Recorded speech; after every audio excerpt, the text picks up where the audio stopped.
Welcome to Tree Talking Time, where we talk all things tree dogs, from the smallest feists to the largest hounds, treating squirrels to bears and everything in between. And from time to time, we might even run a little fast game.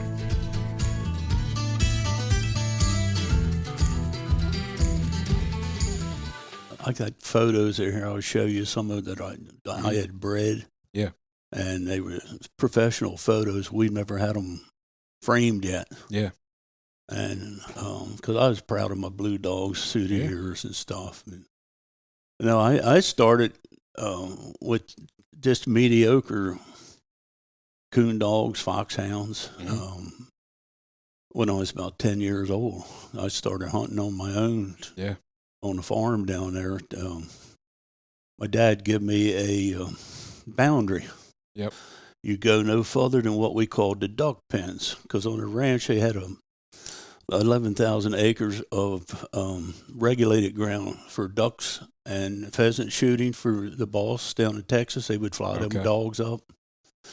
And after that, we could gun it after he was finished and all, but they'd stock it every year. Nice. So I just got started with my old hounds and carrying an old coal oil lantern, scared to death at times, not knowing what you're going to run into.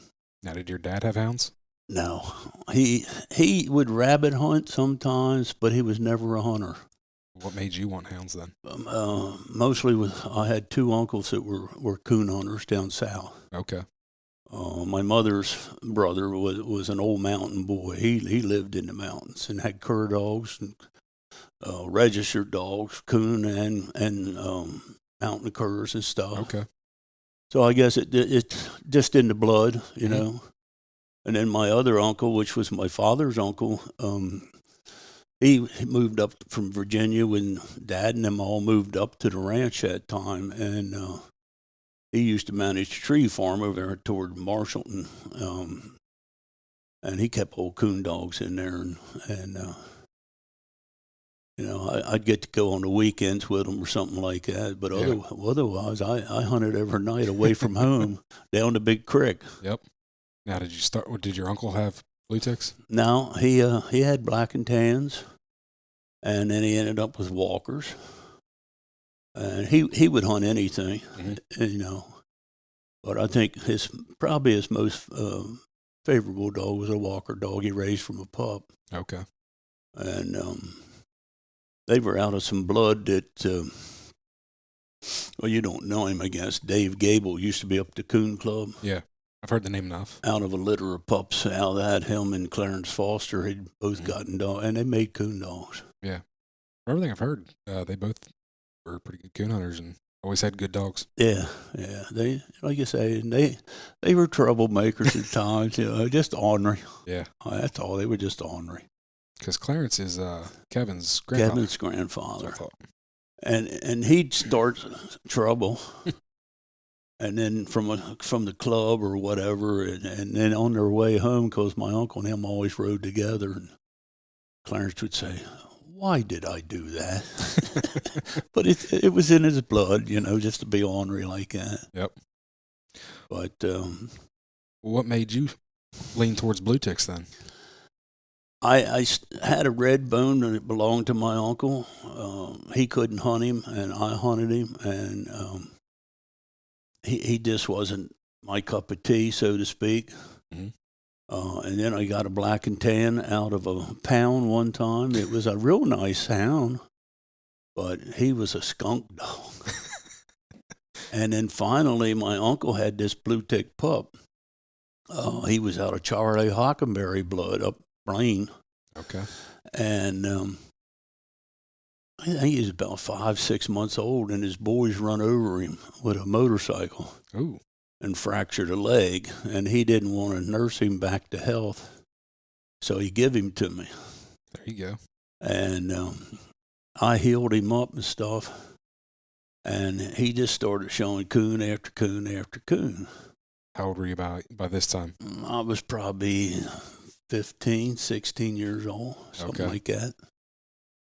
And I used to take and skin my coons out and just tack them on the side of a barn And I had probably 25, 30 coon on that barn, and another fellow, which was a distant relation way back, he was a coon hunter from down south. I did it mainly to tease him because he told me the dog would never be any good. Yeah. And I hunted him with him one night, and the dog treed a coon. And like I said, I was young. He wouldn't go to the dog. Now, he had red bones at that time, Homer Young. And he went to his dog. And I split up. And we went, and my dog had a coon, and it was late at night. But he wouldn't go, and I didn't have a rifle or nothing with me at that time. And I come back, and I told him, I said, Mr. Young, I said, he's treed, and he's got a coon up a tree up there. Oh, he'll get over it, you know. So then I started mostly hunting by myself for years. Okay. And then that was a downfall if I ever wanted to hunt with somebody, because my dog didn't want to honor their dog and this and that. And yeah. And that was back in the day when dogs packed. Yep. Yeah. So that was normal. But like you say, I hunted by myself mostly all the time. Mm-hmm. And then as I get older, I carried my sister's boy. He was, I think he was 5.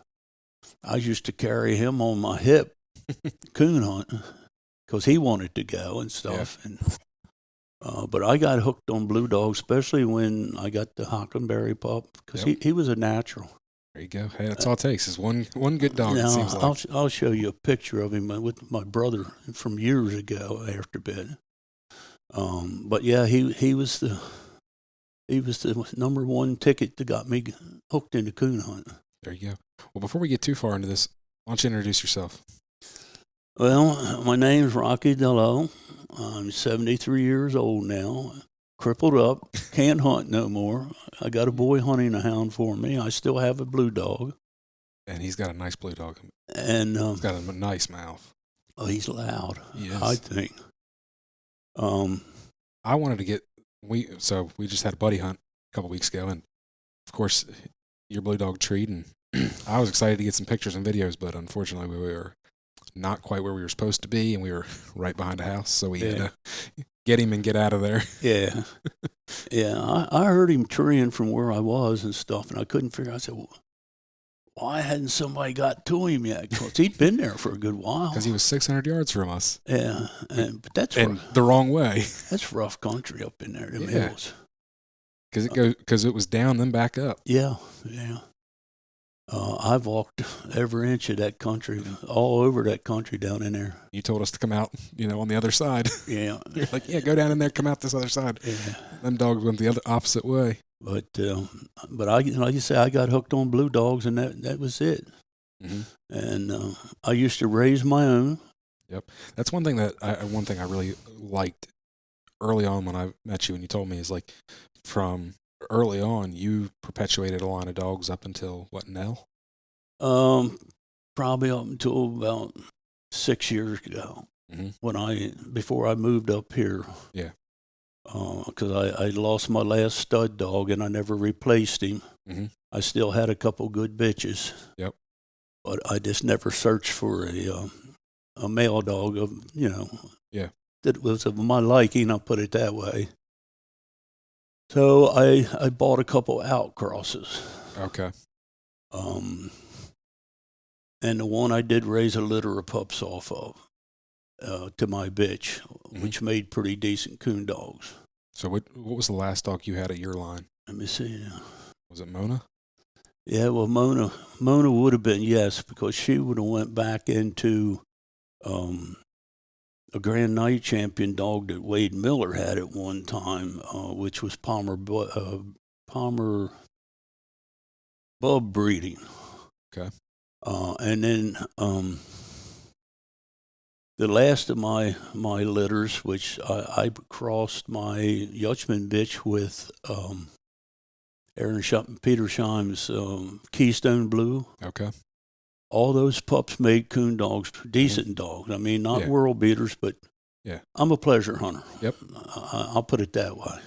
No, and that's the thing. It's like you never had a big kennel. It's not like you really campaign dogs But I just think I think it's pretty cool to perpetuate a line for what would you say when you started raising pups and, keeping your own dogs? Let's see, the John dog was back in the 60s, probably early 60s or somewhere in there. Mm-hmm. So for roughly 50 years? Oh, heck, yeah. I've had hounds for 60 years or better now anyway. No, but I'm saying for 50 of it, you kept dogs. I kept, the same line of dogs. Yeah. Which I just think that's pretty cool because even most of the other guys around here, don't really raise pups. No, they buy out all the time or something like that. And my dad always told me, he said, when you're old enough that you can afford to feed your dogs, you can have as many as you want here. And I had 12 at one time. But, wow. But part of them were foxhounds. Okay. Because I had a joint pack with a buddy of mine. Mm-hmm. And then I finally let him have all my foxhounds, and I just went straight with my coon dogs. Okay. But it's been a long road. Mm-hmm. I'll put it away, and I'd love to do it again. Yeah. But, it's not going to happen. Now, let's touch on your foxhounds for a little second, because I didn't even know you had foxhounds personally. Yeah. Now, was fox hunting, for all the listeners, that listen to I forget what number episode it is, but with Mackenzie and Rich Gable, Rocky hunted and lived in the same area as where Mackenzie hunts. Yeah, well, we were Unionville area. Yep. And that's where the big pack is, Cheshire Hounds, which was English, but now I think they're more Penn-Meredale Hound. There's a lot of American in it. Yeah. That's what he told me. Yeah, but it used to be all English hounds when Mrs. Hannum was alive. Okay. She wouldn't run a joint pack. She'd run males one day, females the next day. Okay. Wouldn't run a joint pack with another meat either. Mm-hmm. I started out with mediocre foxhounds, so to speak. At that time, some of them might even tree a coon, So then they excel in running fox better than they would coons, so we just break them over and use them on fox running only and not fool with the coon end of it. Yeah. So it was a crossbred pack, mine. And then Harry Chesed, which is dead and gone, which was a good friend of mine. He had the biggest pack. We had about 35 to 40 hounds at one time. Okay. Foxhounds. Mm-hmm. Farmer pack. Yep. Hunt them from a pickup truck. Okay, so you didn't hunt off a horseback? I did at times. Okay. But with our farmer pack, Harry was always walking, or I would drive the truck and pick him up at one end or the other, because it was kind of neat. And he wouldn't take hounds down to Maryland on Easter Monday for the idea if he lost a hound, he'd have to go all the way back to get it, sometime. But that was a hoot down there. I mean, you have 3 or 4 states coming together. Each guy might only have 5 or 6 hounds in a truck. So you got Jersey, Delaware, Virginia, New York. Oh, wow. And they dump out on these fox. And the fox down there would run completely different than what it does up here. Really? They got all that sandy soil. Yep. So, and most of it was soybean country. Mm-hmm. But that fox would take them and go. But them hounds just it was a fast pace. Okay. Because of that loose sandy soil, I guess. Mm-hmm. And they let them hounds run until they saw that fox was getting tired. And say you got 5 different packs down there hunting different places. Yeah. And these guys would knock their hounds off so they wouldn't kill the fox. Mm-hmm. And leave him and go on. And then somebody else later on might come, an hour or 2 or something like that, come in and dump in what I would call a cover somewhere and maybe hit that fox again and then run him a little bit. Yeah. But they took care of them fox, because that was their livelihood, so to speak. Oh, yeah. But it was all farmer pack. But it was a blast. But you could be sitting on them secondary roads, which down there it looked like I-95 on a secondary road, But to hear 80 hounds come up one of them black marshes out of there, yeah, it's just music to the ear to this old boy. Oh, yeah. You know, a lot of people couldn't understand. You know, why this? I said, Sounds good. it's in the blood. That's all. Yep. But and like I say, I finally let my hounds go to Harry, and then he passed away here several years back. Retired with the idea that he would have several years of having fun, but he didn't last long. Unfortunately. Yeah. Now, I kind of want to rewind a little bit because you mentioned about having that boundary of the duck farm, but you've told me a story a time or two about getting in trouble because you didn't always necessarily maintain that boundary. My dad would meet me, and I'd say, "Uh-oh, it's over now." But yeah, that duck pen's what I call it, where we used to have like 600 wild mallard ducks and had to pen to hold them in for now and then let them out, and they had feed troughs and all this and that. And that was the boundary, and that was probably at the max 400 yards, 500 yards from our barn. Okay. Down the creek.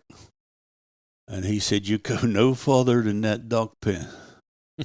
Well, my old hound several times went all the way into that conservancy, that big woods down in there, the laurels, and he caught me coming out one night, and it was morning hours, and it just looked like the ghost standing there, and I said, "Uh-oh, I'm done now." "Boy, I told you, you don't go any further than this here." I said, "But Pop," I said, "my hound treed down there." But it was all over, water over the dam, so to speak. He never whipped me or anything. I figured he would, but yeah. Did your brother hunt with you? My brother was scared of the dark. And they went one night with me, and I no sooner pick up my foot walking, and his foot was in my footstep. That's how close he was. Neither one. Now my older brother he'll deer hunt, but he doesn't hunt anything like I did. Yeah. And it's been that way for years, like say. And then my youngest brother, he could give two hoots. Okay. About hunting. Gotcha. Yeah. He'd like to play with cars or something like that more than he would ever to hunt. But I used to get a lot of the local kids. Yeah. Would want to go along once in a while, and then when one neighbor, he turned 16, I had gave him a good puppy, and I knew, I said, "I'll have somebody drive a pickup truck and drop me off at this end of this woods and pick me up at the other end." Well, that didn't last long. Driver's license and his girlfriend. Yep. And he gave me the dog back. Well, that's what happened with Rebel's sister. Yeah. She ended up being a yard dog because my brother-in-law was hunting with me, and that's when he got the pup, and then he got his driver's license, and he no longer needed me to cart him around, so he quit coon hunting. Makes a difference, don't it? Yep. When he could get around himself. Yeah. She just became a yard dog at that point. Yeah. But I've been fortunate about my dogs that I raised, that they weren't really any problem with trash, like running fox or deer. Very seldom I ever have any problem with them. On an outcross, I've had problems. Okay. Not bragging, but it just seemed that way. Yeah. And I've had some good ones that could have put titles on them. Yeah. But it didn't. It don't interest me. I'm pleasure. Yeah. So you've never really hunted the night hunts? I entered a couple Lancaster County when they were in progress. I was going to guide for them, and I said, "Well, I'll just put a dog in. Just I'm gonna walk." And I made a first place win on her. I entered my second one, same situation, and put a first place on her, and never do any more with them. I said, I'm guiding them. I just let them out and let them hunt, Yeah. But no, it never really interested me. I was at hunted Sellersville, and I was probably 16, 17 years old. And I'll show you the picture of the old hound. He was good. But I kind of got a raw deal up there. Dog treed across that Perkiomes Creek, and the judge wouldn't go to the tree because he didn't have boots on. And Dave Gable was in that hunt. He went across, and my dog was split treed and had a coon in each tree. Mm-hmm. And all they would do was circle my points because the judge wouldn't go over. And then I have a tendency to have a temper. And Really? Yeah. Would have never guessed that, Rocky. When I went in the clubhouse, the older gentleman that was master, I guess, I blew up because the judge wouldn't go to the dog. Mm-hmm. And, there was a bridge not far up. He could have walked around, and he didn't do it. Yeah. And then they told me, he said, well, you're a poor sport. And I belonged to that club at one time. My uncle and I did. And I come off of biting my tongue, but I never went back to put a dog in the hunt or anything like that. I've been up a time or two, but Yeah. But the judge that night, his hound took a deer off of Perkiomes all the way into what they called Silverville or something up in there toward Harleysville, back up in that country up in there. Gotcha. And they picked him up like 3 mountains over, so to speak. He threw him right back in the hunt. How do you throw? Was it a 3-hour cast? No, it was 2 hour or whatever. It's been so long ago, I can't say that. It was not a 3 hour, I know. I'm just saying, how in the world do you find a dog and get back in time? Well, like you say, they brought him back and put him back in the hunt. So Was that Bodkins? No, it wasn't Bacchus. Jimmy's piece of work. He is. You were telling me a story about you got a dog out of like Missouri or something, crossed it into yours or something. Yeah, a buddy of mine brought a big male dog in here from Missouri, an old hound called Dark Hollow Doc. Okay. And I guess he was pretty well known. Mike lived in Jersey at that time, and I was up here.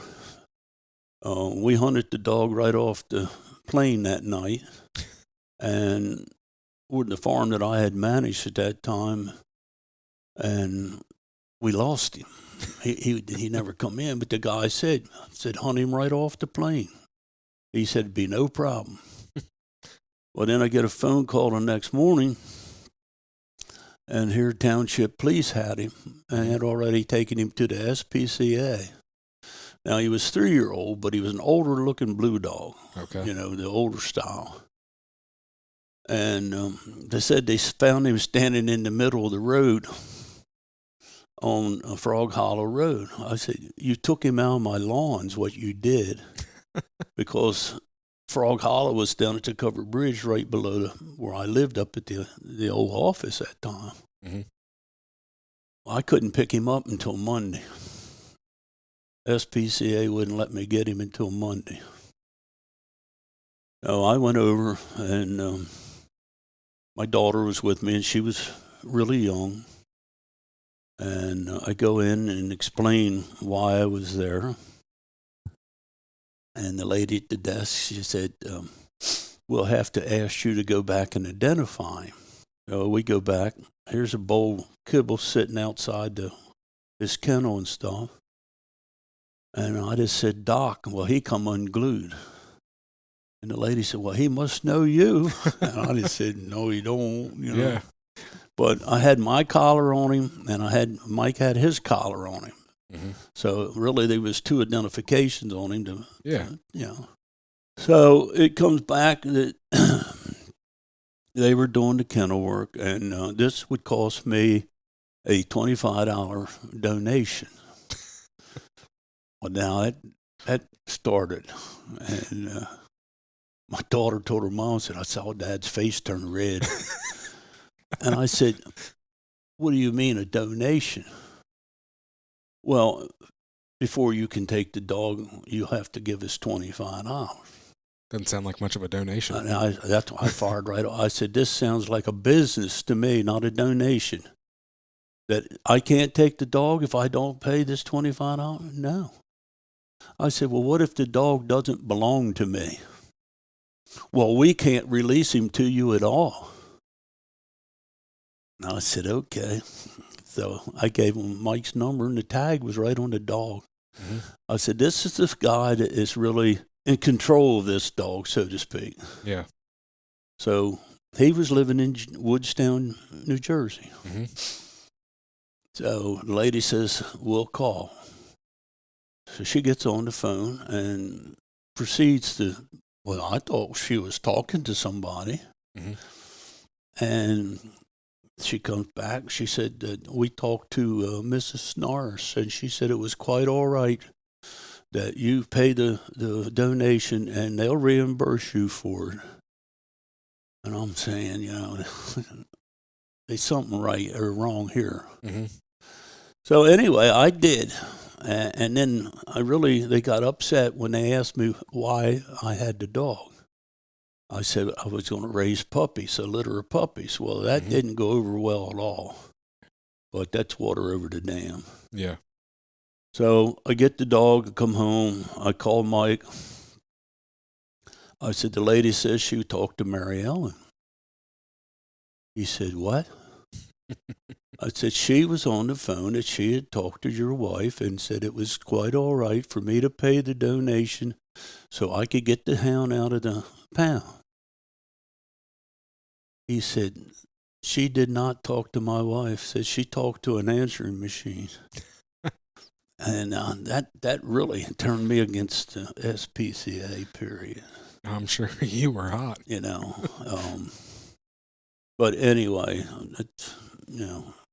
But he was here to breed a bitch, and we bred the bitch, and the puppies made well. Good deal. On my bitch. So then he went back to Missouri. Mm-hmm. Now, did you, as you were looking for outcrosses and you were breeding dogs, did you follow any particular line of dogs? Were you? No, Aaron had a line of dogs that I knew of, because, you know, he was through, the old fellow out west here. His dogs are mostly Smoky River, aren't they? Hmm? Aren't Aaron's dogs mostly Smoky River? A lot of mine were Smoky River. That's what I started out with, Smoky River and Vaughn blood. Okay. I got papers on some of my old dogs here somewhere. And Aaron's dog, Warren Hauser. Yeah. Yeah. And I kept hearing about this Welsh Mountain Blue, about having such a mouth on him, but I did not like his mouth. He wasn't houndy to me, but I bred him to my Yutchman bitch. Mm-hmm. She put the mouth on him and brought it all back, because they kind of bred that out of them dogs. They bred them for speed, and it was just like the hammer blood. Okay. You know, they were breeding for speed, and there was a little bit of salt and pepper here and there, you know, trying to get faster dogs. And but that litter, like you say, everything turned out nice on it. And then my neglect, I just, on my stud dog, the last one I had, I just let it go and never come back. But I would breed maybe a bitch maybe every 2-3 years. Yeah. Just to replace a young dog for me or something like that, and then I'd sell the rest of them. I promised Nathan. Yeah. That Duke dog he had. Yep. He was a decent coon dog. He was good.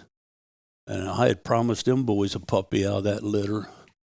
And it didn't happen that one time. And then the second time, I gave him choice. Mm-hmm. And, of course, he took my dog. But I hunted with, I knew the dog, you know. Yeah. I never got to hunt with him. He was loud, but he was a tree dog. Once he hooked in, well, he was loud, and he stayed. Mm-hmm. But never got hunted like he should have been, but he was a natural. Yeah. I mean, he didn't have to break him off anything and this and that. Mm-hmm. But it's just a long process that you get to look back on now. Yep. Wish you could do it again. Definitely. Now, one thing that's not even hound related that I do kind of want to talk about, just because I think it's kind of cool, is the fact that you were a cowboy, which, you know, we're in southeastern Pennsylvania, and Yeah. that, you know, you were a legitimate cowboy, Yeah. which is not really heard of. Yeah. Part of the Chester County Cowboys, which division of King Ranch up here, Mhm. which was Doe Run. Which I don't think a lot of people, especially nowadays, don't realize that there was a division of King Ranch here. Ben, I don't know how it's going to be set up or whatever. It's been over 3 years. A lady by the name of Kathleen Hood is doing a book Mhm. on Doe Run and the ranch and stuff. Okay. She finally, it's already, I think it's over here, Mascot's being published. But I carried all my paraphernalia from here, my saddles, my chaps, and all kind of ranch stuff that was issued me when I was a cowboy there. Yep. To her meeting several times, Mm-hmm. and it's been 4 years, and it's going to mature now, I understand, hopefully before Christmas. But I don't know how this book's going to be. Kenny Young and I, which was my cousin, he worked on the ranch years back. We were interviewed and taped and this and that. And Mm-hmm. so it's going to be interesting to see what it is. And Kenny passed away, so that kind of put a knot in things. Yeah. But that's supposed to be coming out, she said, I think, toward Christmas, if Okay. I'm not mistaken. Well, why don't you tell us a little bit about it? I mean, we don't have to get into the nitty gritty details of it, but just a little bit about the ranch and kind of what you did and how long you worked there. Well, I worked there since I was 13 years old, really, on the weekends and stuff, just helping the odds and ends. My father and them, they used to feed pellets to the cattle out in the fields with the trucks and tractors. But when I started, I was pretty much put on a horse at that time. Mm-hmm. But your duties were whatever needed to be done. Yeah. And a lot of the schoolboys were put on weed eating, cutting all them miles and miles of fence out and stuff like that. Yep. And then as you grow up, you had your driver's license, you started hauling corn and hay and stuff for the big silos and stuff because we had the large feedlots. Yep. The cattle were shipped up here normally in around the 1st of May from Texas. They would come up on rail. Mm-hmm. And it would be a daybreak thing when we would left to ride horses over to the rail station and stuff. Cattle would be unloaded, rested, let them water and stuff. And I got tapes I could show you more than telling you, you know what I mean? The last cattle drive, I have a tape of that and all this and that. It's interesting to people that didn't know. Yeah. But with this book going on, she had tours, I think 3-4 tours, which the Historical Society of Chester County got in on it. Mm-hmm. And we had to take tours, Kenny and I. We took 4 buses that night apiece. From South Brandywine School down there to some of the cattle country and through Doe Run, because the village of Doe Run was of importance to this in this book. And she really did her homework, this lady did. Yeah. And so we had to tour the pens and all this and that. And so that'll be part of that there. But our ranch life, so to speak, they was like 17 families. Oh, wow. That worked on the ranch. They took care of us. We were supplied a house. They gave you milk and beef and stuff a year. I mean,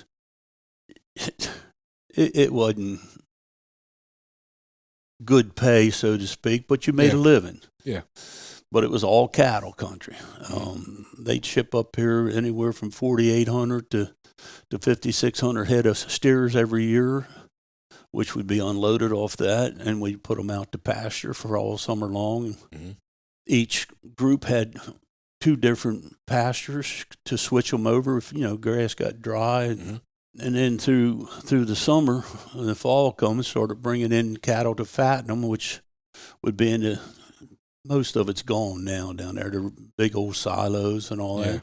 That was a landmark. But the lady that bought that property when the ranch sold out and the Brandywine Conservancy got some, I forget how many 100 acres of it and stuff.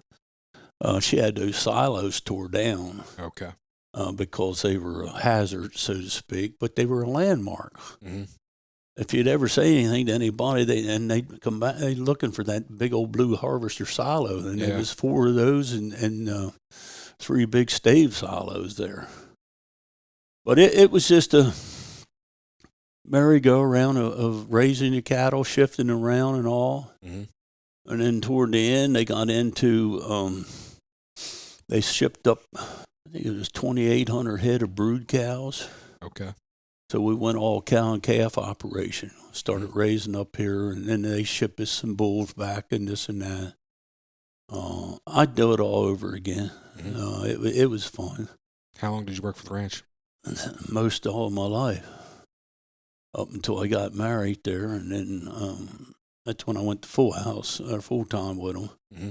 But like you said, I started when I was 13, and then worked my way through the weekends and days off from school, and it's nothing like it anymore. No. It's just a once-in-a-lifetime thing. Mm-hmm. No, that country's completely different now. Yep. Now it's all horses. Now, the granddaughter, Dee Dee Matz, she bought back some of the Santa Gertrudis cattle. Okay. From West Texas, her mother, when it droughted down there. Mm-hmm. And she'd bought 35 or 40 head, and now she's probably got close to 100 head of them, right along 82. Nice. Which woke everybody up again, you know. Mm-hmm. That's cool. Yeah, just from a nostalgia standpoint. Yeah, and a lot of the older people, you know, they realize they wish the ranch had never sold. Yeah. Because when you get into this conservancy and stuff like that, they want to tell you what you can do and what you can't do with your property because they got it in easement through the conservancy. Yep. And it's horse country. Yep. Most of them don't want to open a gate, so they don't want cattle on their properties. Yeah. You know, but that's just parts and bits of it. You know. Yeah. But it was just an everyday farming, you know, and they bought their hay and their corn and stuff from the local farmers. Okay. And we would haul it in with trucks and store it in them silos and all this as high moisture corn or whatever. Yeah. But then you get a sore butt in hot weather. Yeah. Sure. Because in the saddle, you leave in the morning and you wouldn't be home till dark, moving cattle because. It was quite a span. I think they owned like 11,000 acres and at least another 4,000. Wow. At that time. And then from the pens at Doe Run, where we park sometimes to hunt, from that to Route 41. Okay. That's a long ways cross country. We would drive our lead ox, start early in the morning, and take them all the way to 41 to move a herd of cattle from one field to the other. Jeez. And then from the feeder pens to the Brandywine, which I don't think you know a whole lot about that country back toward Westchester. No. We'd have to ride from there all the way down and change cattle around.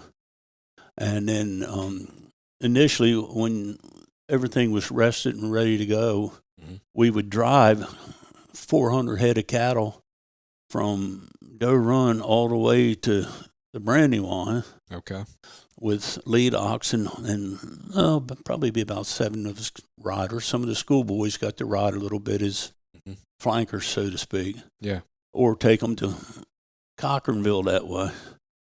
It was a lot of ground. For people that don't realize, we're talking, you know, in a car, what would take you 45, 50 minutes, you know, to get from some of these places. Yeah. But I can imagine on horseback with that many head of cattle. And then it went from there all the way to New Bolton Center over on 926 and then back to Strasburg Road the other way. So that just gave you the whole pie, so to speak, or the whole pie itself. No wonder you coonhunted. You had all kinds of country. Yeah. And like I say, I used to patrol with the boss's nephew and I to kind of keep law and order. And but when I lost it, it's like taking a bag of candy from a kid. Yeah. And when you get all these new people from the main line moving up here, Yeah. It's they just buy completely different. they buy 10 ideas. acres and think they own the whole county. Yep. And where I would have permission to hunt it all, even with the new people, you get permission to hunt that piece of property. Mm-hmm. So you're hunting it maybe 2 days later, and then somebody comes out screaming, and here come to find out that piece of property's already been sold. Jeez. Just that Yep. quick. Yep. And they don't want you there. Mm-hmm. They don't want you on the road looking at their horse. They're paranoid, I guess. Yeah. Now, one thing you just said about Law and Order that reminded me, I definitely want to touch on the story of one night you come out of the Conservancy. You passed some guys. I'll let you, Johnston gang. Oh, yeah. So for the listeners, Ooh. you want to go dig into some like, Dateline stuff. Go look up the Johnston gang. They were a local gang that were bad. Yeah. Bad to the bone here, like real bad. Go buy the book. There's a book out, the Johnston gang. Mm-hmm. My name's not mentioned in there, Mm-hmm. but a mention of someone coon hunting. Yeah, and that's you. Myself and Wade Miller. This was about 1:30, 2 o'clock in the morning. Mm-hmm. And we're hunting, and that's like 1,100 acres, 900 acres of woods back in there. Yeah. And we're coming out, and this car pulls up. Guys are talking. I knew the boy that got killed. He had one arm. Mm-hmm. And he was in the car, and I won't mention any names. Mm-hmm. They can find them in the book, probably. Yep. I knew the one guy, and I knew of the driver. Never dawned on me, We went on. Mm-hmm. And we're just about out to 82. So we were way down in the Laurel. Yeah. This car comes out and goes on. I never paid any attention to whether there was anybody missing out of the car or anything like that.